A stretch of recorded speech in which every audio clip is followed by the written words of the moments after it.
Hello and welcome to Daily Reflection with Aneel Aranha. Today is the 27th of August 2020. We're going to reflect on Matthew 24, 42 to 51. Listen. Jesus said, "Keep awake, therefore, for you do not know on what day your Lord is coming. But understand this, if the owner of the house had known in what part of the night the thief was coming, he would have stayed awake and would not have let his house be broken into. Therefore, you also must be ready, for the Son of Man is coming at an unexpected hour. Who then is the faithful and wise slave, whom his master has put in charge of his household to give the other slaves their allowance of food at the proper time? Blessed is that slave whom his master will find at work when he arrives. Truly I tell you, he will put that one in charge of all his possessions. But if that wicked slave says to himself, 'My master is delayed,' and he begins to beat his fellow slaves and eats and drinks with drunkards, the master of that slave will come on a day when he does not expect him, and at an hour that he does not know. He will cut him in pieces and put him with the hypocrites, where there will be weeping and gnashing of teeth." The Gospel of the Lord. Have you heard the saying, "When the cat is away, the mice will play"? It is an idiom meaning that without supervision, people will disregard or break rules. Or when someone in authority is not present, subordinates will do pretty much what they please. Now, this seems to be a universal truth. We find scores of examples of this even in the Bible. A notable one that you might remember is how wicked the people got when Moses went up the mountain to get the Ten Commandments from God. When he returned, there were severe consequences for their wickedness. See Exodus 32. This will, however, be nothing compared to the fate that awaits the wicked when Jesus returns. He speaks about returning suddenly when least expected, hoping to find that the servant he has placed in charge of his household has been doing his duties. And he warns about what will happen to the servant who fails to do this in no uncertain terms.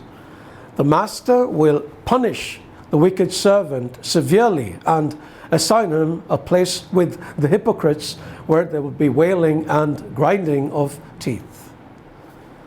Who does the servant represent? Given that Jesus said this to the disciples and not to the usual crowds that hung around him, it meant the warning was for a specific audience. This would be the shepherds in the church today who have been placed to look after the flock that God has put in their care, feeding them the food they need. They need to be wise and faithful. The wisdom is about the things of God, not of the world, and the faithfulness is in the things committed to him by God. Both need to be used to feed the sheep in their care, good spiritual food that will nurture and nourish them. But this doesn't discount us. In some way or another, we are all given flocks to look after. Parents are given charge over their children. Educators are given charge over students placed in their care. Employers are responsible for their employees. And if you take it all the way to the top, leaders over their nations.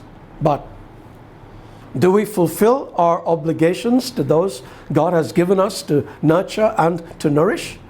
Do we provide them with the food of life? Is it flavorful and nutritious, good to eat and grow? Or is it like congee, watered down rice with hardly any taste or benefit? The month is almost over, then another 4 months for the year to get over. I wonder how many years before time itself is over. We have waited a little over 2,000 years for Jesus to return.